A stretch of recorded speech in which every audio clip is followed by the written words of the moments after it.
ครับพ่อแม่พี่น้องวันนี้ผมจะพาพี่น้องมาดูหอยนะครับไปดูกันครับหอยสวยงามขนาดไหนเราจะพากันไปดูหอยนะครับผมสวัสดีครับพ่อแม่พี่น้อง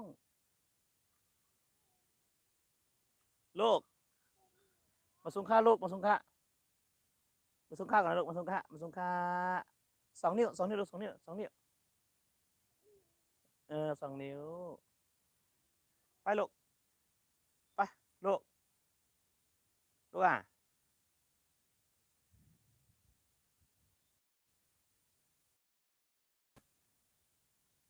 พาไปดูหอยนะครับไปดูหอยดูหอยลูกดูหอยดูหอยหอยไปไหนแล้วหอยไหนหอย โอ้หอยอยู่นี่โอ้หอยอยู่นี่ครับหอยหอยอะไรอะลูกหอยอะไรฮะหอยอะไรครับหอยอะไรอะฮะไหนหอยมีไหนหอยไหนชี้ไหนหอยอ๋อหอยอยู่นี่อ๋อหอยอยู่นี่อะลูกเนาะโอ้หอยโอ้โหสุดยอดเลยหอยฮะเออไหนยังไงเอาบอกสิหอยอะไรลูกหอยอะไรครับฮะฮะหอยอะไรอ๋อ หอยโตใช่ไหมฮะโตแค่ไหนฮะฮะหยิบหน่อยนะลูกไม่เอาลูกหยิบทำไมเดี๋ยวพ่อหยิบให้เองลูกก็พาไปดูหอยสิไปพาไปดูหอยไปไหนหอยอยู่ไหนไหนไหนอะลูกไหนลูกไหนหอยมีไหนเข้าไปใกล้ๆอะไปเข้าไปใกล้หยิบมาลูกหยิบมาเลยหยิบหอยมาเลยหยิบหอยมาหยิบมาเลยจะลองหัดหยิบเหรอฮะ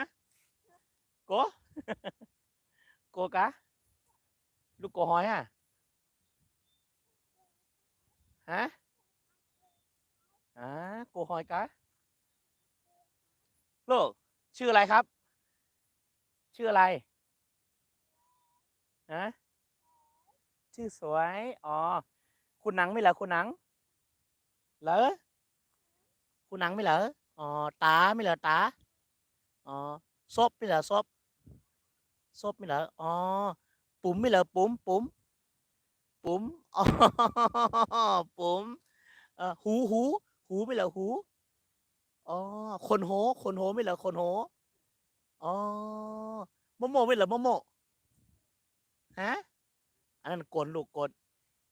ฮะโมโมไม่เหรอโมโม โมโมนั่นโอเคฮะโมโมฮะชีอ๋อชีกำลังชีจะลูกจะโมโมไม่เหรอโมโมลูกโมโมขาไม่เหรอขาอ๋อแขนอ๋อตีนอ๋อตีนอ๋อตีนมีอะไรตีนเนาะตีนอืมหอยไม่เหรอลูกหอยฮะกันเนปอดเด้อกว่าหอยไม่เหรอกันเนปอดเด้อกว่ากันเด้อ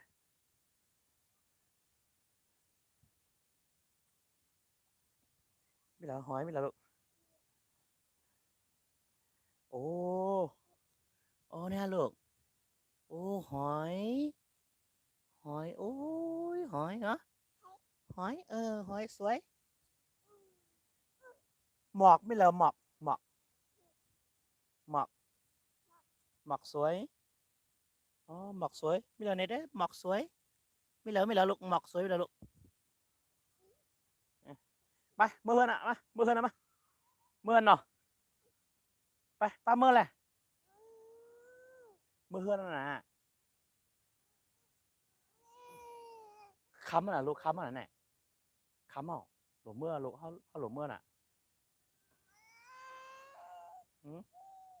ไปค้ำน่ะลูกเมื่อไปหยังหยังหยังฮะฮะ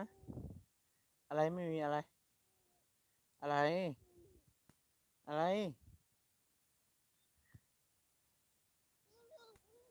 อ่าหอยไม่เราหอยไม่เราหอยหมูหอยหอยเมียว่าหอยไหนหอยอยู่ไหนฮะอยู่ไหนอยู่ในหอยอยู่ไหน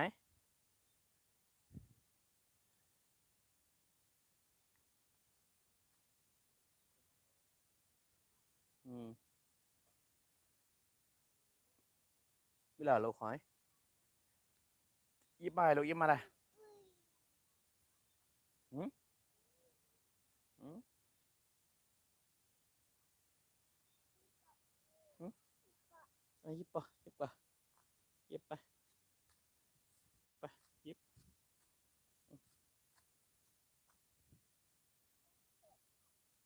อืมนี่ไฟมาลูกไฟไฟโอ้ไฟ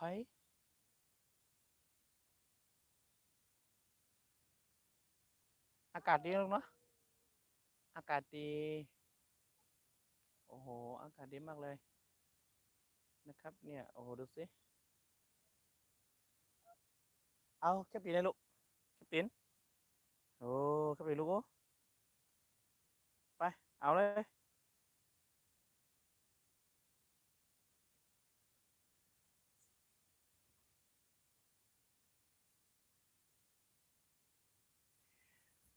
สวัสดีครับผมพ่อแม่พี่น้องครับนี่ก็เป็นอะไรพิเศษของเจ๋งใหม่ลูกสาวผมนะครับไม่รู้ว่าต้องทำยังไงให้มันน่าสนใจแต่ก็นี่แหละผมจะเอาความน่าของแกใส่ไว้ในช่องของผมเป็นประจำนะฮะเข้ามากดติดตามได้แล้วก็ถ้ามีคอนเทนต์อะไรที่เข้าท่าเกี่ยวกับแกนะฮะจะมาก่อนนะฮะโอเคครับผมสวัสดีครับพ่อแม่พี่น้องพบกันใหม่ในโอกาสต่อไปครับสวัสดีครับยังลูก